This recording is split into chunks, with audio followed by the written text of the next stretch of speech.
বদরের যুদ্ধের একটি ঘটনা।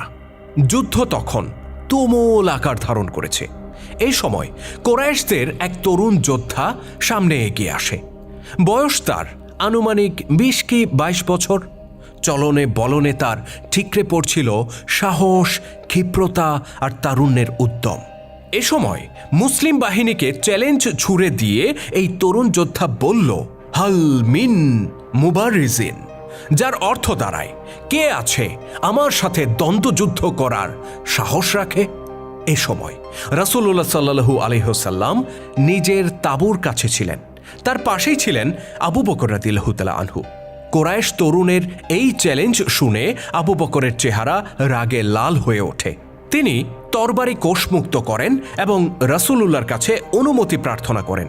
কিন্তু আল্লাহর নবী তাকে নিবৃত্ত করে বলেন, ওহে আবু বকর, বসে পড়ো। আবু বকর রাদিয়াল্লাহু তাআলা আনহু অবাক হয়ে ওই তরুণ যোদ্ধার দিকে তাকিয়ে থাকেন। তার শিরায় রক্ত টকবক করে ওঠে, কারণ কোরাইশদের সেই তরুণ আর কেউ নয়, তারই পুত্র আব্দুল উজ্জা। অতঃপর আবু বকর পুত্র আব্দুল উজ্জা আবারও চ্যালেঞ্জ ছুড়ে দেয়। তার কণ্ঠে ছিল আত্মবিশ্বাস আর চোখে ছিল আগুনের ঝিলিক। কিন্তু রাসূলুল্লাহ সাল্লাল্লাহু আলাইহি ওয়াসাল্লাম পরিস্থিতির গভীরতা জানতেন। তিনি জানতেন এই মুহূর্তে আবু বকর এগিয়ে গেলে সেটা শুধু দ্বন্দ্বযুদ্ধ হবে না, বরং ইতিহাস সাক্ষী হবে পিতা ও পুত্রের এক রক্তাক্ত সংঘর্ষের। অতএব আবু বকরের অনুমতি মিলল না। এদিকে যুদ্ধ এগিয়ে চলে, সংঘর্ষ ছড়িয়ে পড়ে পুরো প্রান্তরে।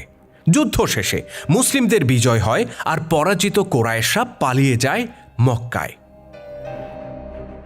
এই ঘটনার পর কেটে গেছে অনেকগুলো বছর। মাঝখানে ঘটে গেছে আরও দুটি বড় সংঘাত, উহুদ ও খন্দক। অতঃপর হুদাইবিয়া সন্ধিতে স্বাক্ষর করে মক্কা ও মদিনা। এই সন্ধির পর একদিন আবু বকর পুত্র আব্দুল উজ্জাকে মদিনায় প্রবেশ করতে দেখা যায়। মদিনায় এসেই তিনি রাসূলুল্লাহর সাথে সাক্ষাৎ করেন।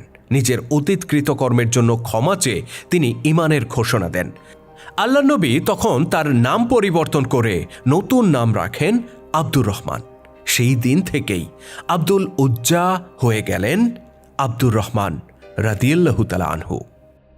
পুত্রের ইসলাম গ্রহণের এই ঘটনায় সবচেয়ে খুশি হন পিতা আবু বকর রাদিয়াল্লাহু তাআলা আনহু। পিতাকে তখন আব্দুর রহমান বলেন, বদরের যুদ্ধে আমি কয়েকবার আপনাকে আমার তরবারির নাগালে পেয়েছিলাম, কিন্তু আপনাকে আঘাত না করে আমি সরে গিয়েছিলাম। এ কথা শুনে আবু বকর রাদিয়াল্লাহু তাআলা আনহু বললেন, আল্লাহর কসম, আমি যদি একবারও তোমাকে পেতাম তবে সেখানেই খতম করে দিতাম। রাসূলুল্লাহ সাল্লাল্লাহু আলাইহি ওয়াসাল্লামের জীবদ্দশায় পরবর্তীতে যতগুলো অভিযান পরিচালিত হয়, প্রতিটি অভিযানে অংশগ্রহণ করেন কোরাইশদের সেই সাহসী যুবক আব্দুর রহমান ইবনে আবু বকর রাদিয়াল্লাহু তাআলা আনহু। যে তরবারি একদিন ইসলামের বিরুদ্ধে উত্তোলিত হয়েছিল, সেই তরবারি এবার ঝলসে ওঠে ইসলামের পক্ষে। ধীরে ধীরে আব্দুর রহমান হয়ে ওঠেন এক পরিণত যোদ্ধায়। অতঃপর রাসূলুল্লাহ সাল্লাল্লাহু আলাইহি ওয়াসাল্লামের ইন্তেকালের পর আরব উপদ্বীপে জ্বলে ওঠে বিদ্রোহের আগুন। কিছু সাচ্চা ইমানদার ছাড়া আরবের অধিকাংশ গোত্র ইসলামের বিরুদ্ধে বিদ্রোহ করে। কেউ কেউ নিজেকে নবী হিসেবেও দাবি করে। এ সময় মক্কার জন্য সবচেয়ে বড় হুমকি হয়ে দাঁড়ায় ভণ্ডনবী মুসাইলামাতুল কাজ্জাব। আরব উপদ্বীপে ফিতনার আগুন জ্বালিয়ে দেয় সে। তাকে শায়েস্তা করতে হযরত খালিদ বিন ওয়ালিদের নেতৃত্বে একটি শক্তিশালী বাহিনী প্রেরণ করেন খলিফা আবু বকর রাদিয়াল্লাহু তাআলা আনহু। খালিদের এই বাহিনীতে ফ্রন্টলাইন যোদ্ধাদের মধ্যে একজন ছিলেন খলিফারি পুত্র আব্দুর রহমান। অতঃপর ইয়ামামার প্রান্তরে মৃত্যুর বাগান হাদিকাতুল মাউতের সামনে আমরা আবার খুঁজে পাই সেই আব্দুর রহমানকে, যিনি বদরের যুদ্ধে গর্জন করে বলেছিলেন, হাল মিন মুবারিজিন। কিন্তু পার্থক্যটা বিশাল। বদরে তিনি দাঁড়িয়েছিলেন কুফরের পতাকা তলে, আর আজকে তিনি ঈমানের ছায়ায়। আব্দুর রহমান দ্বন্দ্বযুদ্ধের আহ্বান জানালে মুসাইলামার বাহিনী থেকে একজন সাহসী যোদ্ধা এগিয়ে আসে। আব্দুর রহমান তাকে সাথে সাথে জাহান্নামের দুয়ারে পাঠিয়ে দেন। অতঃপর তিনি আবার গর্জে ওঠেন। আরেকজন এগিয়ে আসলে তিনি তাকেও খতম করে দেন। অতঃপর আবারও গর্জে ওঠেন। কোনো কোনো ঐতিহাসিক লিখেছেন ওই দিন দ্বন্দ্বযুদ্ধে প্রতিপক্ষের 7 জন যোদ্ধাকে হত্যা করেছিলেন আব্দুর রহমান। অতঃপর সর্বাত্মক যুদ্ধ শুরু হলে তিনি প্রতিপক্ষের সেনাপতি মুহাক্কিম ইবনে তোফায়েলকে লক্ষ্যবস্তুতে পরিণত করেন। ধনুকে তীর টেনে তিনি তাকে টার্গেট করেন। সেই তীর সাঁ করে ছুটে গিয়ে বিদ্ধ হয় মুহাক্কিমের বুকে। লোকটি আর্তনাদ করে ঢলে পড়ে আর তার সঙ্গী সাথীরা পালাতে শুরু করে। আর সাথে সাথেই ভেঙে পড়ে মিথ্যাবাদী মোসাইলামার ভ্যানগার্ড। এক রক্তক্ষয়ী সংঘর্ষের মধ্য দিয়ে ইয়ামামার অধ্যায় শেষ হয়, কিন্তু আব্দুর রহমানের গল্প শেষ হয় না। এই ঘটনার ঠিক 4 বছর পর ইয়ারমুকের প্রান্তরে তিনি সৃষ্টি করেন আরেক ইতিহাস। এবার মুসলিমদের প্রতিপক্ষ কোনো আরব গোত্র নয়, বরং এরা ছিল তৎকালীন বিশ্বের সবচেয়ে ত্রাস সৃষ্টিকারী রোম সাম্রাজ্যের সুবিশাল বাহিনী। আর এই বাহিনীর সম্মুখ সারিতে যে যোদ্ধারা ছিল তারাও ছিল অতুলনীয়। এদের মধ্যে এমন অনেক যোদ্ধা ছিল যাদেরকে জ্যান্ত বাঘের খাঁচায় ছেড়ে দেয়া হতো। সেই বাঘ হত্যা করে তাদেরকে খাঁচা থেকে বেরিয়ে আসতে হতো। যুদ্ধের শুরুতেই এমনই একজন দুর্ধর্ষ রোমান যোদ্ধা দ্বন্দ্বযুদ্ধের চ্যালেঞ্জ জানিয়ে সামনে এগিয়ে আসে।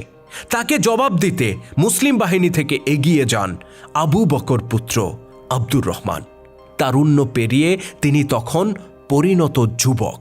পেছনে ফেলে এসেছেন বহু যুদ্ধ আর বহু সংঘাতের স্মৃতি।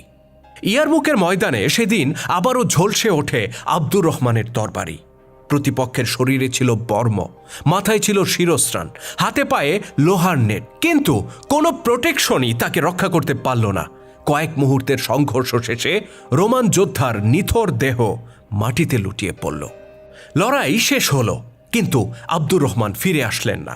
প্রতিপক্ষের অনেকটা নিকটে যেয়ে তিনি গর্জে উঠলেন, হালমিন মুবাররিজিন, কে আছো আমার মুখোমুখি হওয়ার হিম্মত রাখো। আরেকজন রোমান যোদ্ধা এগিয়ে আসলো। আব্দুর রহমান তাকেও বধ করলেন। অতঃপর আবার গর্জে উঠলেন এবং আরও একজনকে হত্যা করলেন। সেদিন যেন শত্রু বধের নেশায় পেয়ে বসেছিল আব্দুর রহমানকে। তার হাতে একে একে 5 জন রোমান যোদ্ধা নিহত হয়। প্রতিটি পতনের সাথে সাথে রোমান শিবিরে নেমে আসে ভীতি আর হতাশা, আর মুসলিমদের মাঝে ছড়িয়ে পড়ে আত্মবিশ্বাস। আরেক দিন এই শামের মাটিতেই আব্দুর রহমান ইবনে আবু বকর রাদিয়াল্লাহু তাআলা আনহু এমন এক ভূমিকায় অবতীর্ণ হয়েছিলেন যার জন্য ইতিহাস তাকে বিশেষভাবে স্মরণ করে। এটা দামেস্ক বিজয়ের কয়েকদিন পরের ঘটনা ছিল। সেদিন খালিদ বিন ওয়ালিদ রাদিয়াল্লাহু তাআলা আনহুর নেতৃত্বে মুসলিমরা রোমানদেরকে চার্জ করেছিল। খালিদ রাদিয়াল্লাহু তাআলা আনহু সেদিন অত্যন্ত বেপরোয়াভাবে যুদ্ধ করেন। যুদ্ধের এক পর্যায়ে তিনি নিজের সঙ্গীদের থেকে বিচ্ছিন্ন হয়ে পড়েন এবং একাকী শত্রু বাহিনীর ভেতরে ঢুকে পড়েন। রোমান সৈনিকরা তাকে 4 দিক থেকে ঘিরে ফেলে। এই দৃশ্য দেখে তৎক্ষণাৎ তৎপর হয়ে ওঠেন আব্দুর রহমান ইবনে আবু বকর। তিনি সাথে সাথে একদল অশ্বারোহী নিয়ে ছুটে যান খালিদকে উদ্ধার করতে। তাকে ঘিরে রোমানরা যে ব্যারিকেড তৈরি করেছিল, আব্দুর রহমান প্রচণ্ড শক্তিতে সেখানে আঘাত করেন। রোমানরা তখন নিজেদের জীবন রক্ষায় ব্যস্ত হয়ে পড়ে। সেদিন আব্দুর রহমান রাদিয়াল্লাহু তাআলা আনহু যথাসময়ে তৎপর না হলে খালিদ রাদিয়াল্লাহু তাআলা আনহু জীবিত ফিরে আসতেন কিনা সন্দেহ। এটা আমার মতামত নয়, বরং ঐতিহাসিকরাই এমনটা মন্তব্য করেছেন। ইতিহাস বড় অদ্ভুত। একদিন ইসলামের বিরুদ্ধে দাঁড়িয়ে যে তরুণ হুঙ্কার ছেড়েছিল, সেই তরুণ পরবর্তীতে হয়ে উঠল ইসলামের শ্রেষ্ঠ যোদ্ধাদের একজন। তবে শুধু যুদ্ধের ময়দান নয়, যে কোনো পরিস্থিতিতে অন্যায়ের বিরুদ্ধে আবু বকর পুত্র আব্দুর রহমান সোচ্চার ছিলেন। বহু বছর পরের একটি ঘটনা। মুসলিম জাহানের খলিফা তখন আমিরে মুয়াবিয়া রাদিয়াল্লাহু তাআলা আনহু। মসজিদে নববীতে মদিনার জনগণকে সমবেত করে খলিফার পক্ষ থেকে একটা আদেশপত্র পাঠ করে শোনান মদিনার তৎকালীন গভর্নর মারওয়ান। তাতে বলা হয়, মুয়াবিয়ার মৃত্যুর পর তার পুত্র এজিদ হবে মুসলিমদের খলিফা। মারওয়ানের এই ঘোষণা শেষ হতে না হতেই আব্দুর রহমান ইবনে আবু বকর লাফিয়ে ওঠেন। তিনি গর্জে উঠে বলেন, আল্লাহর কসম, তোমরা উম্মতে মোহাম্মদের মতামতের পরোয়া না করে খেলাফতকে রাজতন্ত্র বানিয়ে ফেলছ। মারওয়ান বলে, এ তো আবু বকর ও ওমরেরই প্রবর্তিত পদ্ধতি। আব্দুর রহমান রাদিয়াল্লাহু তাআলা আনহু প্রতিবাদ করে বললেন, না, এটা রোম সম্রাট হেরাক্লিয়াস ও পারস্য সম্রাট কায়সারের পদ্ধতি। পিতার পর পুত্র সিংহাসনে বসবে, এই নিয়ম আবু বকর বা ওমর চালু করে যাননি। এই ঘটনার কিছুদিন পরেই মারা যান আব্দুর রহমান রাদিয়াল্লাহু তাআলা আনহু। তার মৃত্যু ছিল কিছুটা অস্বাভাবিক, তবে তার মৃত্যুর সাথে মুয়াবিয়া কিংবা মারওয়ানের কোনো যোগসাজশ ছিল এমনটা প্রমাণিত নয়। আজকের যুগে অনেক সুস্থ মানুষও যেমন হার্ট অ্যাটাক করে হঠাৎ মারা যায়, আব্দুর রহমানের ক্ষেত্রেও এরকম কিছু হয়েছিল। তবে মৃত্যুর আগ পর্যন্ত তিনি নব্য প্রতিষ্ঠিত রাজতন্ত্রের সাথে আপোষ করেননি। আল্লাহ তাআলা তাকে জান্নাতের সুউচ্চ মাকাম দান করুন, আমিন। ইসলামের গৌরবময় ইতিহাস নিয়ে নির্মিত ভিডিও চিত্র আমরা ধারাবাহিকভাবে তুলে ধরছি আমাদের চ্যানেলে। আপনি যদি নতুন হয়ে থাকেন তাহলে চ্যানেলটিতে সাবস্ক্রাইব করার অনুরোধ রইল। আর আজকের ভিডিওটি কেমন ছিল কমেন্ট করে জানাতে ভুলবেন না। যদি ভালো লেগে থাকে তাহলে অবশ্যই লাইক ও শেয়ার করে ছড়িয়ে দেওয়ার অনুরোধ রইল। আল্লাহ হাফেজ।